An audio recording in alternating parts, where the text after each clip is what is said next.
जय जोहार। हम छत्तीसगढ़ देख रहे हैं आप, मैं हूं आशीष त्रिपाठी आपके साथ और सीधा लिए चलते कांग्रेस पार्टी के कार्यकर्ताओं का प्रदर्शन इस वक्त जारी है। और ये देखिए तस्वीरें उस वक्त जो सामने आई और अब भी जो ताजा तस्वीरें हैं वो भी आपको दिखा रहे हैं। वाटर कैनन का इस्तेमाल यहां पर प्रशासन ने किया और प्रदर्शनकारियों को तितर-बितर करने के लिए, और इस पानी की जो छींटे हैं, जो बूंदे हैं, वो भी कैमरे पर भी आप देख सकते हैं।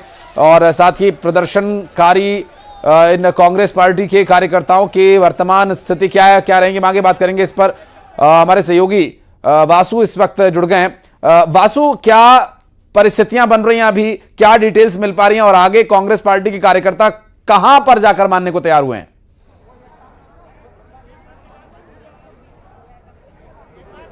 बिल्कुल, देखिए आज कांग्रेस ने विधानसभा के घेराव का जो पूरा कार्यक्रम है वो रखा था, लेकिन उससे पहले एक दुर्घटना हो गई। कांग्रेस का जो मंच टूट गया, कई कार्यकर्ता नेता घायल हुए। उसके बावजूद यहाँ पर आप देखेंगे कांग्रेस के कार्यकर्ता जो है वो संघर्ष करते हुए नजर आ रहे हैं। कांग्रेस के कार्यकर्ता विधानसभा का घेराव कर रहे हैं। भोपाल के जवाहर चौक से विधानसभा की ओर कांग्रेस कार्यकर्ताओं ने कूच किया, लेकिन रोशनपुरा चौराहे पर भारी पुलिस ने बैरिकेडिंग यहाँ पर की और बैरिकेडिंग के बाद यहाँ पर कांग्रेस के तमाम कार्यकर्ताओं को रोकने का काम जो है वो किया गया। और वह वाटर कैनन भी इस दौरान चलाया, क्योंकि लगातार ये हिदायत दी जा रही थी कि विधानसभा का सेशन है, अनुमति नहीं है, आप लोग प्रदर्शन मत करिए। लेकिन कांग्रेस के कार्यकर्ताओं का ये कहना था कि किसानों की मांगों को लेकर हम लोग यहाँ पे प्रोटेस्ट कर रहे हैं और प्रदर्शन कर रहे हैं। आप देखिए, जीतू पटवारी से हम बात करेंगे। साथ ही साथ कांग्रेस पार्टी ने अब निर्णय लिया है कि धान की खरीदी और गेहूं की खरीदी अगर ये वादे अनुकूल नहीं करेगी तो कांग्रेस पार्टी हर मंडी में जाकर आंदोलन करेगी किसानों के साथ। हमने ये आज पहला दिन है सदन का, हमारे नेता प्रतिपक्ष जी ने सवाल पूछे हैं बीजेपी से, जो 10 सवाल है उसके उत्तर निरस्तर है। और किसानों के साथ जो धोखाधड़ी है, जो धोखा दिया किसानों को, उसके खिलाफ हमारी किसान कांग्रेस का ये आंदोलन हर मंडी में जहाँ पे खरीदी होती है वहाँ पे भी अब जारी रहेगा। आने वाले 2 महीने लगातार किसानों के संघर्ष के हैं और उसमें हमारी किसान कांग्रेस इसको लीड करेगी। तो कांग्रेस पार्टी किसान के साथ है और ये लड़ाई सड़क से लेकर सदन तक रहेगी किसानों के हित में। मैं पूछना चाहता हूँ किसान संघ से, जो चुनाव के समय वोट मांगते हैं, भारतीय जनता पार्टी के लिए 3100-2600 रुपए के पर्चे बांटे, आपने 1 साल में किसान संघ ने अभी तक क्यों नहीं वादा आपकी सरकार से कराया? झूठे प्रदर्शन करती है, लेकिन कांग्रेस किसानों के साथ है और सड़क से लेकर सदन तक लड़ेगी। आप यहाँ देख सकते हैं कांग्रेस के तमाम नेता जो है वो संघर्ष कर रहे हैं। कांग्रेस का ये कहना है कि कुछ भी हो जाए, किसानों के लिए जो संघर्ष है वो यहाँ पे जारी रहेगा।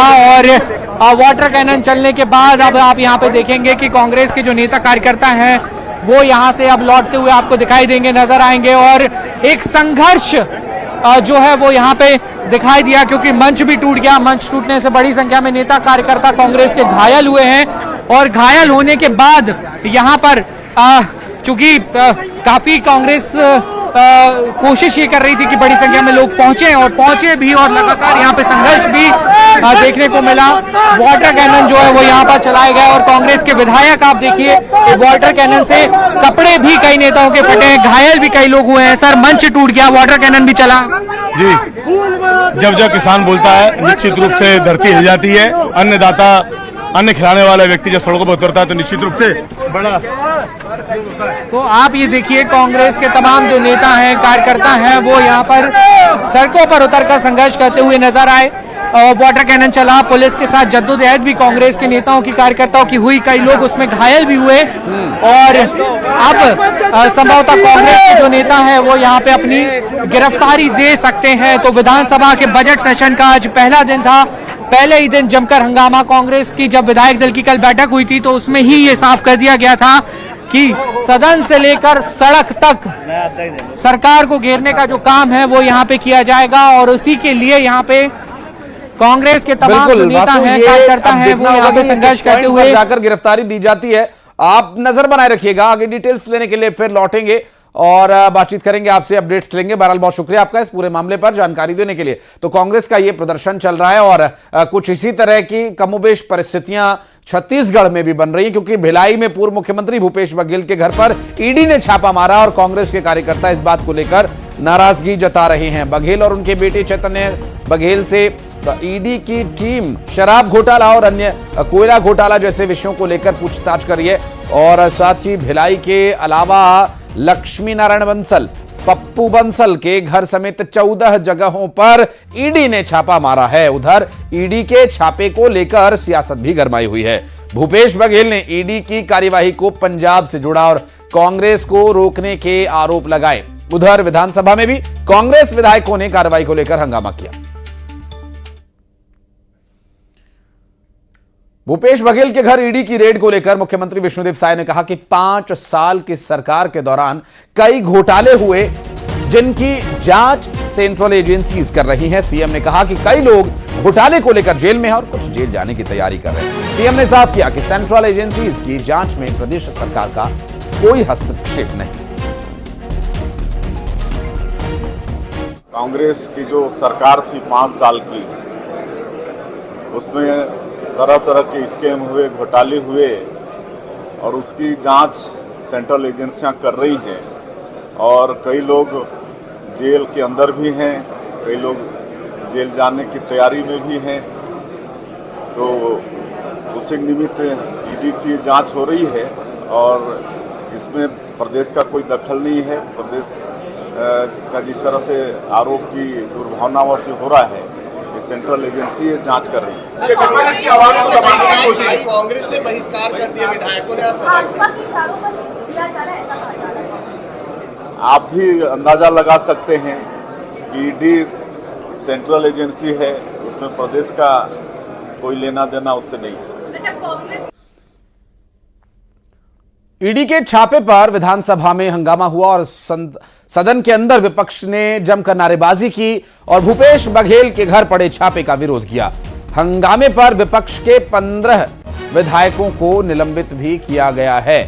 आपको बता दें कि इस पूरी कार्रवाई का विरोध सदन के दौरान देखने को मिला, जब वेल एरिया में आकर के यहां विरोध करने लगे, नारेबाजी करने लगे। 15 ऐसे सदस्यों को सदन से बाहर जाने का रास्ता दिखा दिया गया, निलंबित कर दिया गया। फिर भी सदन के बाहर जाकर भी नारेबाजी करते हुए नजर आए। भूपेश बघेल के घर ईडी की कार्यवाही का विधानसभा में विरोध हो रहा है और भूपेश बघेल जो पूर्व मुख्यमंत्री भी रह चुके छत्तीसगढ़ में।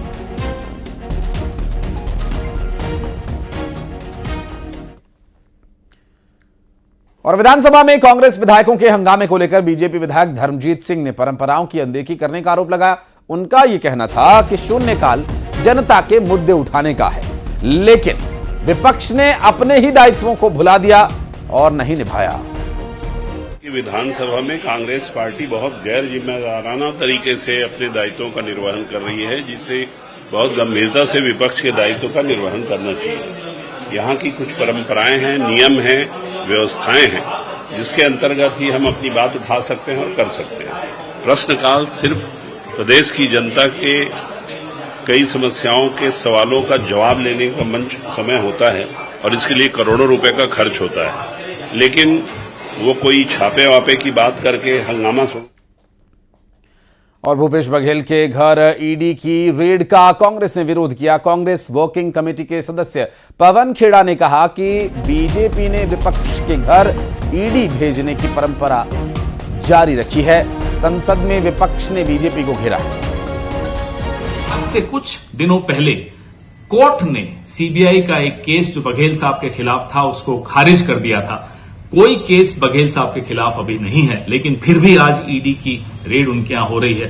हो सकता है आज संसद का सत्र शुरू हो रहा है, बीजेपी को जो चारों तरफ से घिरी हुई है उन्हें एक डिस्ट्रैक्शन चाहिए, ध्यान हटाना है, हेडलाइंस बदलनी है। ये उसी का एक षड्यंत्र बिल्कुल संभव है। यह भी हो सकता है कि क्योंकि भूपेश बघेल जी अब पंजाब में अपनी राजनीतिक गतिविधियां शुरू कर रहे हैं, प्रभारी बने हैं। देखिए, भारतीय जनता पार्टी द्वारा लगातार जो भी उनके खिलाफ देश में बोल रहा है उसके सामने ईडी सीबीआई रख दे रहे हैं। और आप देखेंगे 7 साल पुराना सीडी कांड का जो मामला था उसमें आदरणीय भूपेश बघेल जी को न्यायालय ने पूरी तरह क्लियर माना है, वो पूरी तरह निर्दोष है और सीबीआई को फटकार लगाई है कि ऐसा कि कवासी लखमा जी प्रश्न उठाते हैं, 2 दिन बाद उनके यहाँ कार्रवाई। भूपेश बघेल जी प्रश्न उठाते हैं, 2 दिन बाद उनके यहाँ कार्रवाई। ये संयोग है। ऐसा क्यों हो रहा है कि जैसे ही कोई विधानसभा में प्रश्न उठाता है उसके बाद उसके आगे ईडी कार्रवाई हो जाती है?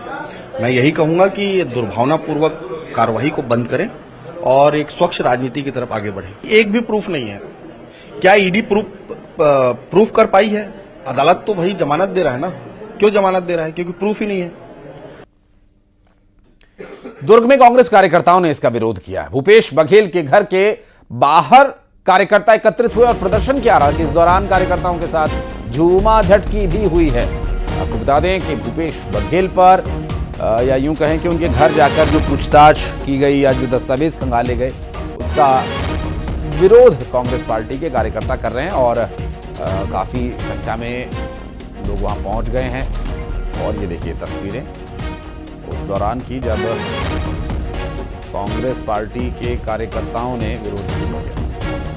देखिए आज ईडी की कार्रवाई जो है भूपेश बघेल के पास चल रही है और उसके विरोध में जो है कार्यकर्ता इस तरह से धरना प्रदर्शन कर रहे हैं। अगर चूंकि होली का त्योहार भी नजदीक है, ऐसे में कार्यकर्ता जो है नगाड़ा बजाकर अपना विरोध प्रदर्शन कर रहे हैं, गीत बजा रहे हैं और साथ ही ईडी की कार्रवाई का विरोध कर रहे हैं। विरोध चल रहा है। और मिथिलेश हमारे सहयोगी इस वक्त हमारे साथ मौजूद है, बात करेंगे उनसे। मिथिलेश, अभी इस वक्त आप कहां पर हैं? क्या कोई वीवीआईपी मूवमेंट भी हो रही है वहां पर?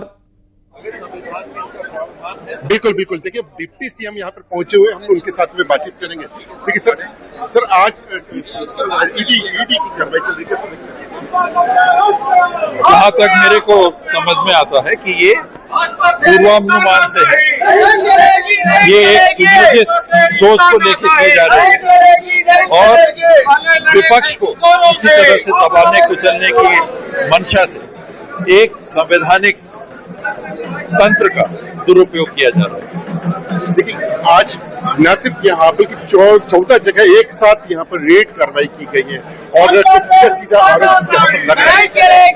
कार्रवाई ऐसे ही होती है, तो एक जगह कार्रवाई तो ऐसी बात नहीं होती, लेकिन इसकी टाइमिंग आज क्यों? 37 विधायक आम आदमी पार्टी के दुबई में हैं और भूपेश बघेल जी पंजाब के जनरल सेक्रेटरी इंचार्ज बनाए जाते हैं और उसके बाद दूसरे दिन वर्ल्ड कप खत्म हुआ नहीं, 37 विधायक वहां पर हैं, ऐसा कहा जा रहा है और आज यहाँ पर कार्रवाई हो जाती है। क्यों?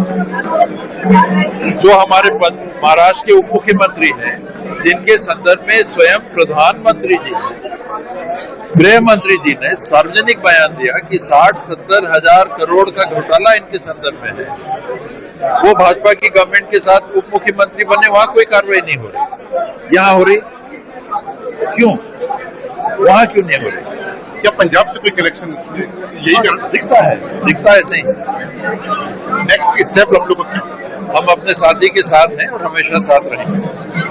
पूर्व डिप्टी सीएम टी.एस. सिंहदेव बता रहे थे कि किस तरह से देशपूर्वक कार्रवाई चल रही है और जिस तरह से आज कार्रवाई उसकी भी निंदा करते हैं और आने वाले समय में जो पूरी तरह से साथ में खड़े आने वाले समय में निर्णय किया जाएगा कि आगे किस तरह की ये कार्रवाई होगी। तो कुल मिलाकर आज जो वीवीआईपी जो है वो लगातार यहाँ पर बढ़ते जा रहे हैं और कांग्रेसी नेताओं की संख्या बढ़ती है। कई वरिष्ठ नेतागण यहाँ पर पहुंच चुके हैं। दिखाना चाहूंगा कि किस तरह से यहाँ पर नेतागण यहाँ पर मैं लौटूंगा आपके पास। और आकाश हमारे सहयोगी इस वक्त हमारे साथ जुड़े हुए। आकाश, पूर्व डिप्टी सीएम टी.एस. सिंहदेव ये कह रहे हैं कि ये सिर्फ और सिर्फ द्वेषपूर्ण कार्रवाई हो रही है, पंजाब में दबाव बनाने के लिए ये सब कुछ किया जा रहा है।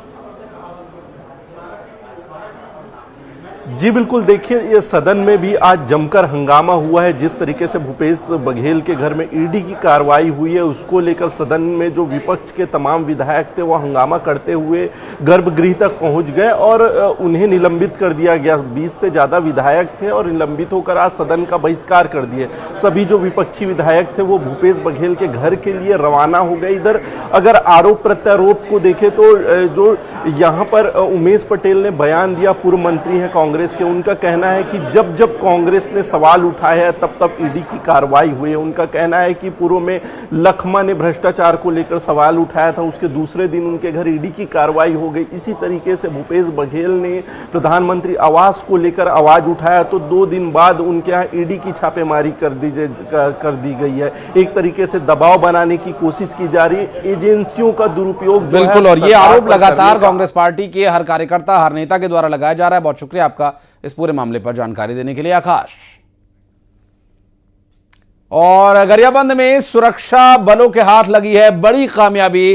दरअसल 3 बड़े नक्सलियों ने कर दिया है आत्मसमर्पण। पहली बार ऑटोमेटिक हथियारों के साथ नक्सलियों के द्वारा सरेंडर किया गया और मुख्यधारा से जुड़ने के लिए वे आगे आए हैं। इनमें 2 महिला नक्सली भी शामिल हैं। आपको बता दें कि एसडी के एरिया कमेटी के डिप्टी कमांडर दिलीप मंजुला और सुनीता ने आत्मसमर्पण किया।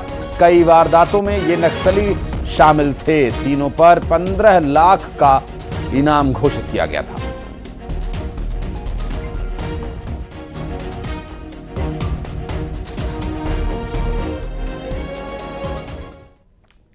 और अंबिकापुर में छात्रा के अपहरण के मामले में एक युवक को परिजनों ने बुरी तरह से पीट डाला। दरअसल छात्रा के परिजनों ने अपहरण के शक पर युवक को बेदम पीट डाला। घर से निकालकर उसे 6 से ज्यादा लोगों ने बुरी तरह से पीटा। सीसीटीवी कैमरे में ये सब कुछ रिकॉर्ड भी हो गया। पूरी घटना सीसीटीवी कैमरे में रिकॉर्ड हुई है। पीड़ित शख्स नितेश प्रताप भट्टी रोड का रहने वाला है और युवक ने छात्रा के परिजनों के खिलाफ कोतवाली थाने में शिकायत दर्ज कराई है।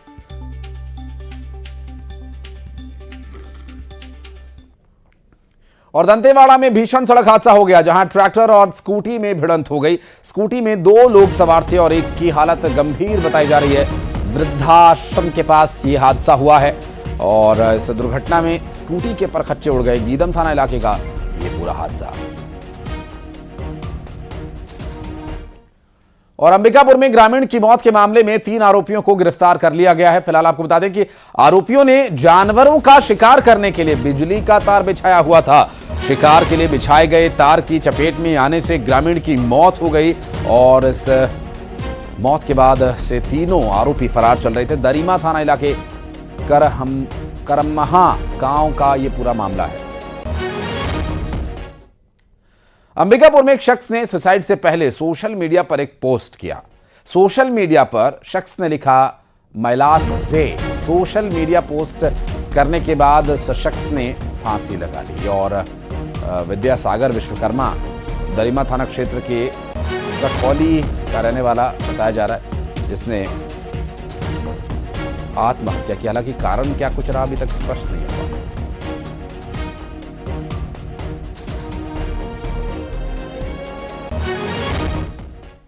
और अंबिकापुर में डीजल चोर गैंग के 4 आरोपियों को गिरफ्तार किया गया। ये खड़े ट्रक में से डीजल चोरी किया करते थे और 3 आरोपियों को पुलिस पहले ही गिरफ्तार कर चुकी है।